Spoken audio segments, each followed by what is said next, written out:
Sir media మిత్రులకు అందరికీ నమస్కారం సార్. రాజకీయ నాయకుడికి అందరికీ నమస్కారం. మా పాపకి ఏమైందంటే ఫస్ట్ ఫీవర్ వచ్చింది సార్ సంవత్సరం క్రితం. ఫీవర్ వస్తుంటే ప్రైవేట్ హాస్పిటల్‌కి తీసుకెళ్ళాము సార్ శంషాబాద్ హాస్పిటల్‌లోని. అంటే 10 డేసు పాపకి ఫీవర్ అంటే ర్యాషెస్ ఫీవర్ వచ్చింది సార్ మొత్తం ఒళ్ళు మొత్తం. వస్తే ఏమైందంటే అక్కడ చూపించాం హాస్పిటల్‌లోని. అక్కడ చూపిస్తే ఒక 5,00,000 అవేశారు. వాళ్ళు ఏమన్నారంటే పాపకి ఏం జ్వరం తగ్గినట్టు లేదమ్మా. రెయిన్‌బోకి గాని, యశోదకి గాని తీసుకెళ్ళండి అని చెప్పారు సార్. మా దగ్గర స్తోమత లేక ఎర్రగడ్డ ఈఎస్ఐ హాస్పిటల్‌కి తీసుకెళ్ళాం సార్. ఈఎస్ఐ హాస్పిటల్‌కి తీసుకెళ్తే ఏమైందంటే ఒక 50 రోజుల దాకా ఫీవర్ తగ్గలేదు సార్. అంటే ఫీవర్ అంటే భయంకరమైన ఫీవర్ అనమాట. ర్యాషెస్ రావడం ఇయన్నీ జరిగింది సార్. అయితే అప్పుడు ఏమన్నారంటే పాపకి సోజియా విత్ మాస్క్ అని ఒక భయంకరమైన వ్యాధి అని చెప్పారు సార్. అంటే ఇది 1,00,00,000 మందిలో ఒకరికి వస్తదట. అది మా బ్యాడ్ లక్ ఏందంటే మా పాపకొచ్చింది సార్.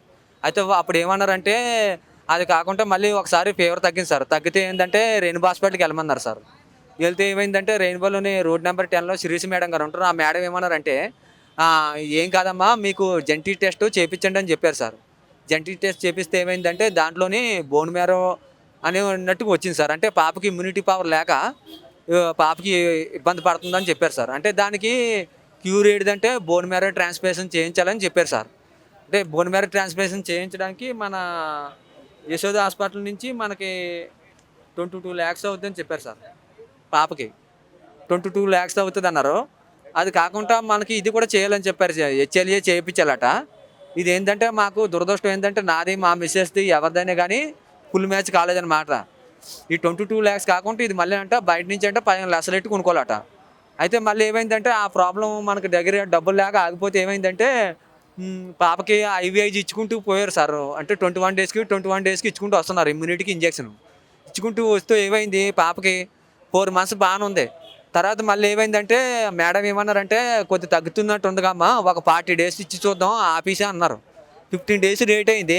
లేట్ అంటే గత జూలై 1 తారీఖు నుంచి మెయిన్ ఏందంటే పాపకి ఫుల్ భయంకరమైన ఫీవర్ 106, 105 జ్వరం రావడం. అసలు ఫీవర్ కంట్రోల్ కాకపోవడం. అదే కాకుండా మెయిన్ ఏందంటే ప్లేట్లెట్స్ డౌన్ అయిపోవడం. ఇంకా ఏదో ఒకటి అంటే ముక్కులోంచి బ్లడ్ రావడం, ఇంకా కన్ను మొత్తం మూసుకుపోవడం. ఇంకా అన్నీ ఒక ప్రాబ్లమ్ కాదు అన్ని ప్రాబ్లమ్స్ వస్తున్నాయి. డాక్టర్స్ అడిగితే ఏమంటారు మాదే ఈ కేస్ ఏమి అర్థం అవ్వట్లేదు. అన్ని టెస్టులు చేసినా కానీ మాకేం అర్థం అవ్వట్లేదమ్మా. ఇదేంటంటే పాపకి serious case. Bone marrow transplantation చేస్తేనే అవుతది పాపకి. లేతే నయం కాదు అని అన్నారు సార్. అంటే మొన్న ఎలక్షన్ కాకముందు ఎళ్ళాం సార్. మన లోకల్ ఎమ్మెల్యే గారిని కలిసాం. మేము జనసేనకి ఓటేసాం, గెలిపించాం. ఎమ్మెల్యే గారిని కలిసాం. కానీ మాకిప్పుడు ఏంటంటే మేము ఇక్కడికి తెలంగాణ ప్రజా దర్బార్ దగ్గరికి వస్తే అమ్మ మీది ఇక్కడ కాదు మీరు కలిసేది. మీకు ఏపీకెళ్ళి కలలని చెప్పారు సార్. ఏపీకెళ్ళి కలలని ఏపీకెళ్ళి కలాలని చెప్పారు సార్. అక్కడ కలడానికి కూడా పాపకి ఇప్పుడు ఏమవుతుందంటే 1 మంత్ నుంచి ఓ పాజిటివ్ ప్లేట్లెట్స్ పాపకి పడిపోతున్నాయి. డోనర్స్ ఎత్తుకోవడానికే మాకు సరిపోవట్లేదు సార్. 2 మంత్స్ నుంచి నిద్ర నిప్పులు లేకుండా ఈఎస్ఐ దగ్గర ఉంటున్నాం. పాప దగ్గర అయితే మా ఆవిడ ఉంటుంది. పాపకేందంటే 105, 106 జ్వరం సార్ పాపకి. 2 దుప్పట్లు కప్పినా కూడా తగ్గదు పాపకి. అంత సీరియస్ కేస్ అనమాట. ఇటువంటి ప్రాబ్లమ్ జీవితంలో ఎవరికి రాకూడదు సార్. మా పాపకొచ్చిన ప్రాబ్లమ్ అయితే దయచేసి అది కోరుకుంటున్నా సార్ భగవంతుడిని. ఇదేంటంటే చాలా డేంజర్ కేస్ అనమాట. మాకే అర్థం కాదు. ఏ టైంకి ఏం వస్తదో ఫీవరు మాకే తెలీదు. ఒకసారి ఒంటి మీద వస్తుంటది, ఇక్కడ వస్తుంటది, ర్యాషెస్ వస్తుంటాయి. ఒక ప్రాబ్లమ్ కాదు. అంటే డాక్టర్స్‌ని అడుగుతుంటే అవునమ్మా మీరు బోన్ మ్యారో ట్రాన్స్‌ప్లాంటేషన్ చేసుకుంటేనే ఓపుంటేనే మీకు తగ్గుతది. లేకపోతే లేదంటున్నారు. ఈఎస్ఐ నుంచి బయటికి తీసుకెళ్ళాలంటే 30, 40 లక్షలు అంటే మా దగ్గర అసలు ఒక్క రూపాయి లేదు సార్. ఈ ఈ సంవత్సరం నుంచి డబ్బులంతా పెట్టి మేము ఇంకా అలాగ ఉన్నాం సార్ ఈఎస్ఐలోని. అంటే మేము కోరుకునేది ఏంటంటే మాకు మన రేవంత్ రెడ్డి సార్ గారు కూడా మాకు హెల్పింగ్ చేయాలి సార్. అలాగే ఏంటంటే మన ఏపీ సీఎం గారు చంద్రబాబు నాయుడు గారు డిప్యూటీ సీఎం గారి దగ్గరికి మా మ్యాటర్ వెళ్ళి మాకు పాపకి ట్రీట్మెంట్ చేయించాలని కోరుకుంటున్నాను సార్. మాకేంటంటే ఆ హెచ్ఎల్ఏ గ్రూప్ కూడా దయచేసి హెల్పింగ్ చేసి మాకు చేయించాలని కోరుకుంటున్నాం. మెయిన్ ఏంటంటే పాపది సంవత్సరం క్రితం ఫోటో సార్ ఇది పాపదే.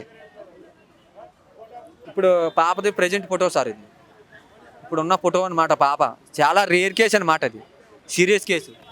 అది అందువల్ల ఏంటంటే మాకు పాపకి దయచేసి బోన్ మ్యారో ట్రాన్స్‌ప్లాంటేషన్ చేసి మా పాపని రక్షించాలని అందరికీ మనవి చేసి కోరుకుంటున్నాం సార్ మాకు.